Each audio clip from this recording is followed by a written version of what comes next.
Mesdames et messieurs, bonsoir. Bienvenue au tribunal pour les générations futures, tribunal au cours duquel sont débattues les questions tranchées dans l'intérêt de nos descendants. C'est donc dans l'espoir d'offrir un avenir décent aux générations futures que nous allons nous pencher ce soir sur la question suivante: faut-il en finir avec les Jeux Olympiques? Rivalité, fiasco financier et écologique, scandale lié à la corruption, sans oublier le dopage ou les paris illégaux. Les idéaux pacifiques à l'origine des Jeux ont été ternis. Depuis la charte olympique pensée par Pierre de Coubertin, les Jeux modernes n'ont eu de cesse de refléter les tensions géopolitiques et économiques du monde. Interrogeons-nous sur cet étendard de la paix mondiale. Que reste-t-il de l'esprit de Coubertin? Le Comité international olympique a-t-il accumulé trop de pouvoir? Les Jeux sont-ils un instrument diplomatique efficace? Le spectacle a-t-il pris le pas sur le sport? L'olympisme est à la croisée des chemins et ce tribunal se tient pour interroger et réinventer un modèle en crise. Alors que Tokyo s'apprête à recevoir la grand-messe du sport mondial l'année prochaine, et pendant que Paris met les petits plats dans les grands pour assurer une édition 2024 durable, festive et spectaculaire, ce faux procès, nos témoins, vous permettront de trancher sur l'épineuse question de l'avenir des Jeux Olympiques. Avec nous ce soir, le procureur Lucas Piessa, représentant le ministère civil, et maître Gauthier Bravet, avocat de la défense. Partie civile, défense, accusation, il ne nous manque plus qu'un jury. Pour constituer ce jury, de façon aléatoire, nous avons attaché des post-it au pied de 5 chaises dans cette salle. Donc merci de vérifier sous votre siège si vous n'êtes pas désigné ce soir comme un de nos 5 jurys. Et je vous invite du coup à rejoindre le premier rang, ce qui permettra peut-être à des personnes au fond de s'asseoir un petit peu plus près. Voilà, c'est un jury tiré de manière aléatoire. On en a 2, on en a 3. Il nous en manque 2. Avez-vous tous bien vérifié? Il nous en manque un maintenant.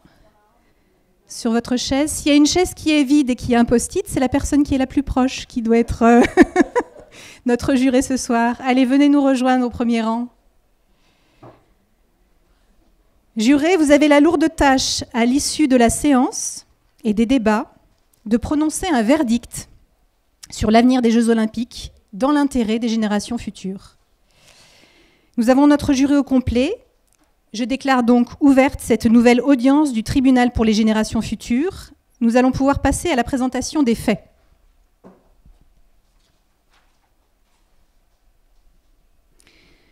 Je vais maintenant procéder à la lecture des actes d'accusation. Accusés, levez-vous et venez à la barre. Jean-Claude Joanneau, vous êtes président du comité départemental olympique et sportif Rhône Métropole de Lyon et à ce titre, vous représentez ce soir notre accusé, les Jeux Olympiques. Le tribunal pour les générations futures accuse les Jeux Olympiques de association de malfaiteurs et corruption pour avoir plusieurs fois renié son idéal d'origine devant des intérêts financiers et pour avoir laissé les pots de vin influencer les processus d'attribution des JO à Tokyo, Rio, Sochi ou encore Salt Lake City, manifestant une culture de la corruption depuis les années 90. Vous êtes accusé de détournement de fonds publics et pollution pour provoquer régulièrement auprès des villes hôtes des dettes financières colossales, comme à Athènes, où il est avéré que la facture des Jeux Olympiques a contribué à précipiter la crise économique du pays, mais aussi des dégâts écologiques insupportables à la charge des générations futures.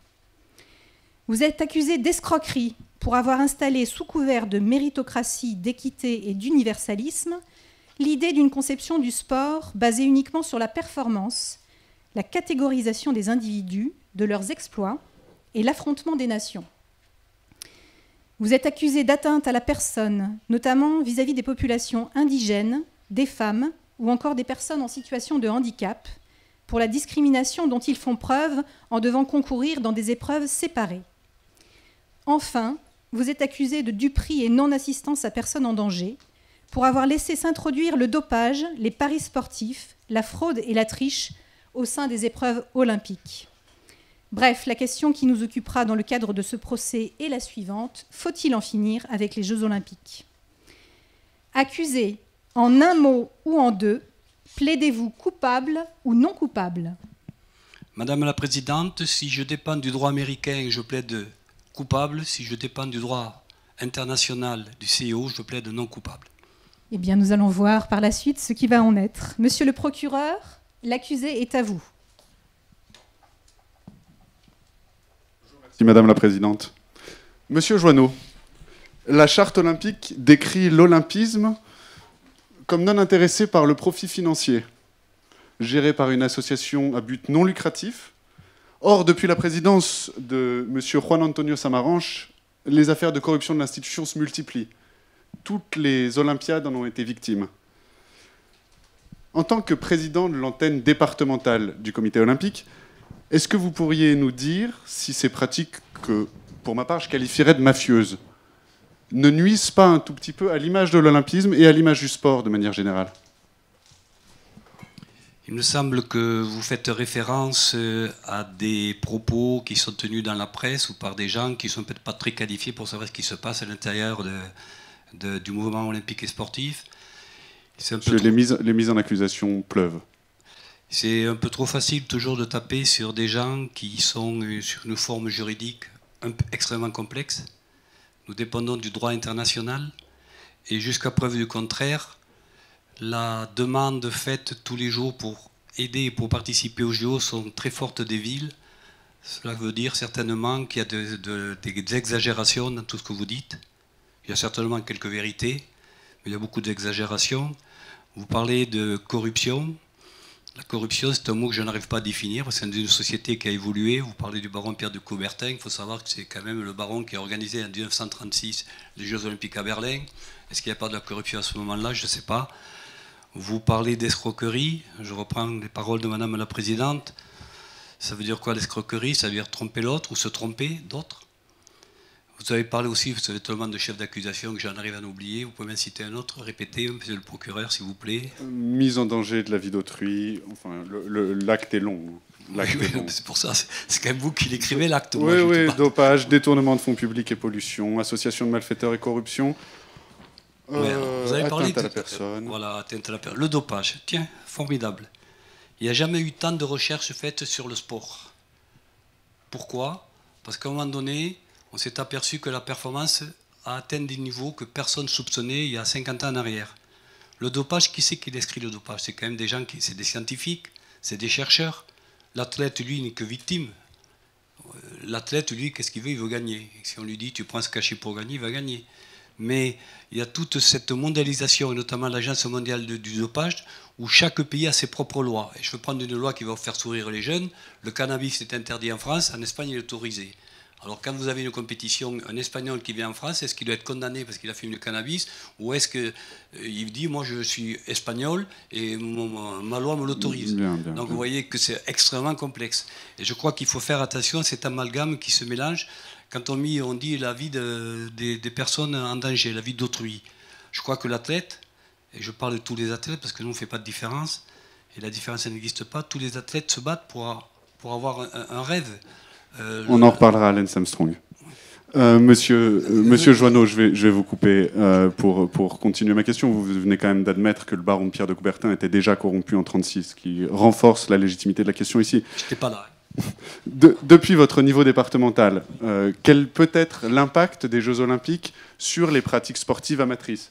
Je veux dire par là, de nombreuses études montrent que l'impact est extraordinaire dans les 6 mois qui suivent les Olympiades, et puis derrière que ça s'écroule. Est-ce que tout cet argent dépensé ne serait pas mieux investi à financer la pratique amateur? Moi, je crois que l'individu a besoin de rêver. Et les JO, c'est un rêve. Quand le pasteur Luther King avait dit « I have a dream », il ne s'est pas trompé. Et je crois que quand il y a une compétition qui passe à la télévision, que des milliards de gens regardent, au niveau local, tout le monde s'identifie à une pratique, le nombre de licenciés augmente, tout le monde veut rêver, tout le monde veut être champion. Et je crois que s'il n'y a pas de locomotive dans notre vie personnelle, il ne peut pas y avoir de réussite. Alors après, cette locomotive, est-ce qu'elle marche au fioul, est-ce qu'elle marche au gasoil, est-ce qu'elle marche à des perfusions? Je ne sais pas, je ne suis pas qualifié. Quoi. Le PO, sans doute. En mettant en avant cette pratique de la compétition à l'excès, je jugerais, en ce qui me concerne, pensez-vous, vous créez des disciplines professionnelles, pensez-vous que la professionnalisation du sport soit quelque chose de sain, soit quelque chose qui est un bienfait pour les pratiques amatrices, ou que cela tue un peu l'idée du sport comme une compétition, un divertissement, un loisir, un esprit de groupe? La professionnalisation du sport a créé 25 000 emplois en France. Donc déjà, m'expliquer que c'est pas bien de le faire, je ne comprendrais pas. On sépare dans le sport toujours le milieu amateur, qui est un milieu qui se bat, c'est un milieu de relations humaines, c'est un milieu de rencontres. Mais beaucoup de jeunes travaillent dans le milieu du sport. Il faut savoir que le sport représente 3,2% du PIB de la France. Donc on ne peut pas toujours mettre tout le monde dans chaque catégorie. Il faut être vigilant sur ces chiffres. Bien, mais sur les pratiques du sport, alors les emplois c'est une chose, les pratiques du sport et la dérive du sport, je pense à des disciplines comme le rugby qui sont aujourd'hui fortement contestées pour l'impact physique qu'elles impliquent, les gens qui se plaignent que le rugby n'est plus ce qu'il était. Qu'est-ce que vous en pensez? En tant qu'ancien rugbyman, je trouve que c'est chouette qu'on puisse encore se cogner d'une façon, dans des cadres de loi, avec des arbitres de la vidéo. On est préparé pour ça et tant mieux que ça dure. Après, bien sûr, le sport évolue. Maintenant, les athlètes, je parle des femmes et des hommes, font tous 1m80, 85, 100 kg, la vitesse, la préparation, ils s'entraînent tous les jours. Après, les médias, ils nous montrent que le choc frontal est là pendant 3 minutes. Oh mon Dieu, le pauvre. Je crois qu'à un moment donné, les sportifs de haut niveau, ils aiment le contact, et que physique ou même, j'allais dire, moral. Donc il ne faut pas interdire toutes ces choses-là. Il faut peut-être les protéger, il faut protéger les athlètes. Mais les athlètes, vous savez, ils se connaissent eux-mêmes, hein, ils se protègent eux-mêmes, croyez-moi. Bien, je vois que vous légitimez absolument toutes les dérives de l'olympisme. J'en ai donc fini avec vous, monsieur. Je vais laisser la parole à monsieur l'avocat. Merci, monsieur le procureur. Maître, merci, madame la présidente. L'avocat est à vous. Madame la Présidente, Mesdames et Messieurs les jurés, Monsieur Joanneau, je souhaiterais d'abord que vous puissiez nous rappeler, puisque vous les incarnez en tant que président de l'antenne locale du Comité olympique, les raisons qui doivent nous réjouir, nous, et en particulier les générations futures, de l'obtention des Jeux olympiques à Paris en 2024. Très bonne question. Je crois que j'ai pris un bon avocat pour la défense. Je crois que les JO à Paris sont quand même un phénomène exceptionnel à plusieurs titres. Sur le plan écologique, vous savez que c'est le gros sujet, et un sujet qui est quand même primordial. Je rappellerai quand même que le capitaine des box, champion du monde, quand il avait 12 ans, il est champion du monde 15 ans après.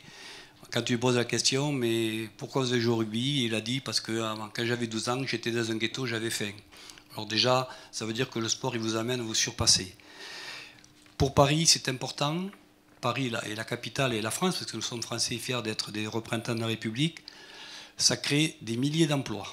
Nous, on est ça va permettre à une ville de devenir certainement beaucoup plus agréable à vivre. On va créer des bâtiments qui vont rester sur place, qui vont servir à une population de génération d'étudiants.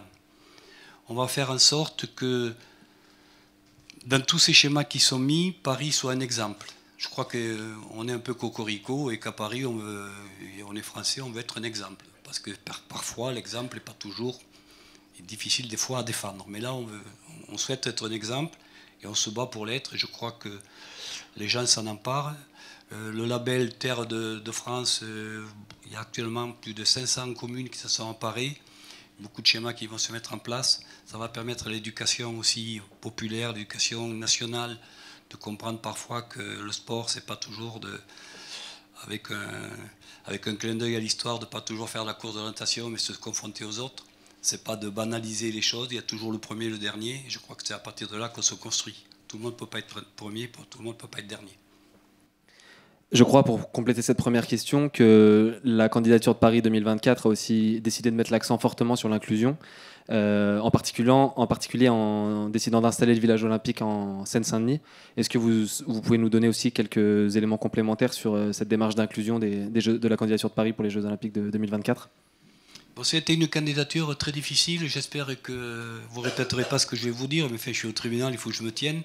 Ça a été une très forte négociation avec les États-Unis. Les États-Unis voulaient faire les JO en 2024 et la France voulait les faire en 2024 parce que ça faisait plusieurs années qu'on passait à travers. Je vous rappelle Londres, où on était quand même vainqueur sur le papier à la sortie, nous avons perdu. Et je crois que le peuple français a besoin maintenant, et notamment vous, la jeunesse, d'avoir du rêve. Le rêve, à un moment donné, il faut le provoquer, il faut le suivre, il faut avoir ses convictions, il faut y aller, quoi. Et je crois que la France, maintenant, elle a besoin de rêver. Et pour rêver, actuellement, c'est un peu compliqué. Donc les JO, ça reste quand même, malgré tout, le rêve. Alors, à propos de rêve, qui dit Jeux Olympiques dit champion. Et je voudrais savoir, sachant que vous les connaissez mieux que quiconque, puisque vous y avez consacré une partie importante de votre vie, mais pourquoi, selon vous, nous avons besoin de champions ? Et pourquoi les générations futures auront aussi besoin de champions ?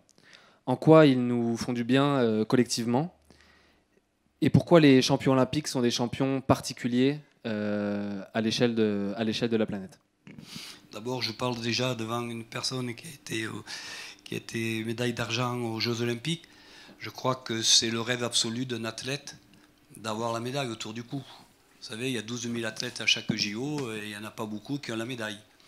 Et ça demande tellement d'efforts, tellement d'investissement, que je crois que dans une civilisation qui est en train, après 2000 ans d'histoire, de se transformer, le goût à l'effort, un athlète, si on savait la vie qu'il mène tous les jours, parce qu'on parle des Jeux olympiques tous les 4 ans, on parle des grandes disciplines, mais sur les 120 sports en France, il y a 90 sports, on en parle une fois tous les 4 ans. Et ce jour-là, il faut être prêt, il faut être vainqueur, il faut gagner. Et la gagne, ça ne s'apprend pas en disant le matin, ça s'apprend tous les jours. Il faut lutter contre soi-même, il faut lutter contre les éléments extérieurs, il faut lutter des fois contre sa famille, contre son pays, pour se sublimer. Et je crois que c'est cette notion de gagne qui a un peu disparu et qu'il faut que vous, les jeunes, vous en empariez. Rien n'est facile. Champion olympique, c'est pas facile. Il n'y en a qu'un. C'est 1/1000 de seconde. On n'est pas qu'un 1/1000. Ça ne se fait pas en se levant le matin en disant je vais être champion olympique. Parce que tous les athlètes sont forts, ils sont prêts physiquement, ils sont tous au même niveau, mais à un moment donné, il y en a un qui gagne. Pourquoi ? Eh bien, peut-être parce qu'il a fait le truc en plus, le jour où il n'a pas le moral, il est allé s'entraîner, plutôt que de dire j'ai mal au dos, j'ai mal à ceci, ça ne va pas, voilà. Il faut du niaque pour gagner. C'est bien noté. Ce tribunal se pose la question de savoir s'il faut en finir avec les Jeux olympiques. Ma dernière question est simple. Pourquoi, selon vous, accuse-t-on les Jeux olympiques de tout ça et n'accuse-t-on pas la société des mêmes maux ? À savoir, pensez-vous que l'équité, le mérite, le respect soient des valeurs qui soient plus respectées dans les écoles, dans les familles, dans les entreprises, qu'à l'intérieur des enceintes des Jeux olympiques ? Les Jeux olympiques, c'est le reflet d'une société, tout simplement. Si on fait un peu de géopolitique, tous les pays se battent. Actuellement, il y a 70 pays où il y a des dictatures. Il y a 30 pays qui sont au bord du gouffre. Donc les Jeux olympiques ont évolué avec la société. Parce que les Jeux olympiques, c'est vous, c'est nous. Tout le monde s'en est emparé. Et on en a fait ce qu'on a voulu faire. Donc on ne peut pas reprocher à une entité qui reprend chaque pays de ne pas être le reflet de sa propre société. C'est pour ça que je dis qu'il faut se battre pour que cette société la change. Et les JO, c'est un moyen où les gens regardent. Vous savez, on a toujours peur de l'autre. Les JO, les gens se rencontrent.